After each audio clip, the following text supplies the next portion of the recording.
There are some days when the shit just hits the fan and there's not a lot you can do about the shit that's hit the fan. What there is a lot you can do about is how you handle the shit that's hit the fan. So this morning I had a meeting with my daughter's head teacher and the CEO of the group that runs the academy that she goes to. And I'm going to be honest, I was going to cancel it yesterday and then I decided not to, and that it was actually really important that I went and had the conversation that I had. So I did. And then I came out to the rear bumper of my car practically lying on the floor.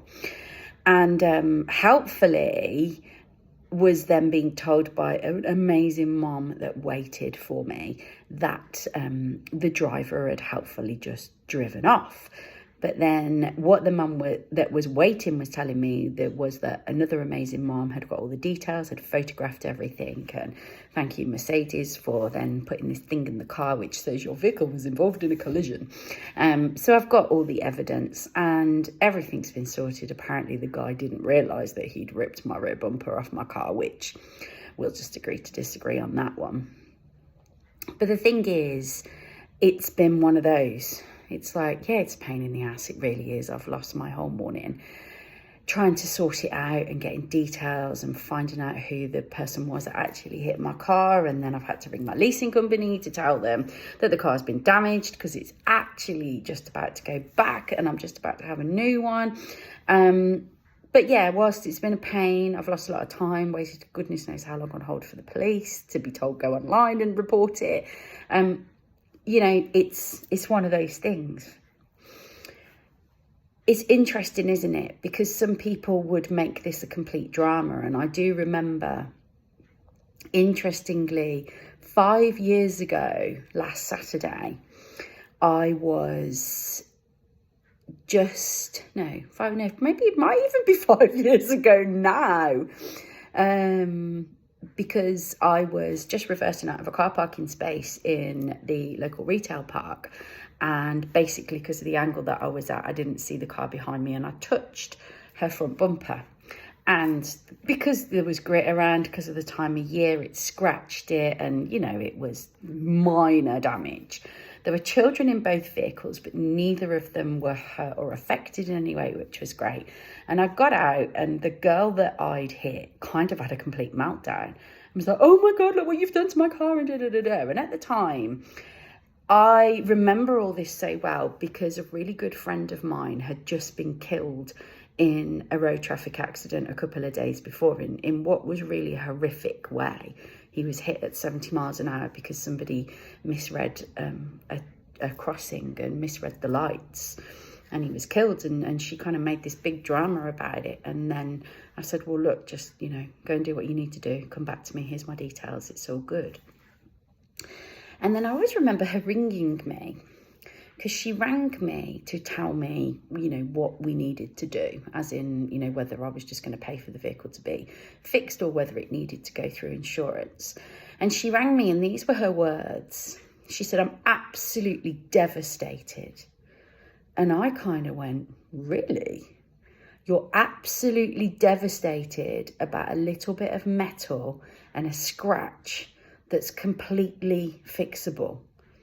Like, you know, your car's not written off. It's not like it's a scratch.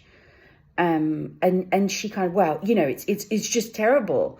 And I was like, do you know what? A friend of mine was killed the other day who's got, I think his daughter was 7 at the time and he'd got some other children that were older. But, you know, I was like, I hope that this has happened for you so that you can actually gain some perspective. Because in reality, it's no biggie. You know, the car is fixable. But sometimes, dependent on where we are and how we're feeling about things, we can get really, really stressed out and very high up there about stuff that doesn't matter. And again, I say this from a place of power, as I always do, because I've been that person that gets really dramatic about things. And now I'm just like, nah, pain in the bum. Lost my morning, but oh well, nobody died. And literally yesterday morning, we had to leave really early because there was a road traffic incident just up the road from where we live. And unfortunately, a young cyclist was hit at what seemed to be a considerable speed from the state of the car. And the last we heard, the young man was writing for his life in a critical condition. So, you know, sometimes it's all about perspective. In fact, all the time, it's all about perspective. And as I say, I've been that person that got really dramatic about stuff. And so I always know that the universe has got my back, because today, as I say, when this happened, people were there, they got the details. It's all sorted, nearly, you know, as in like we've got all the information that we need, and it'll all be sorted once we get the car in to get it fixed and all that. But actually how I show up in this is really key too. Because the other interesting thing is, for many years, I worked on a charity sleigh, and I actually quit, not last year, the year before, because it was getting too much and my daughter needed my attention more.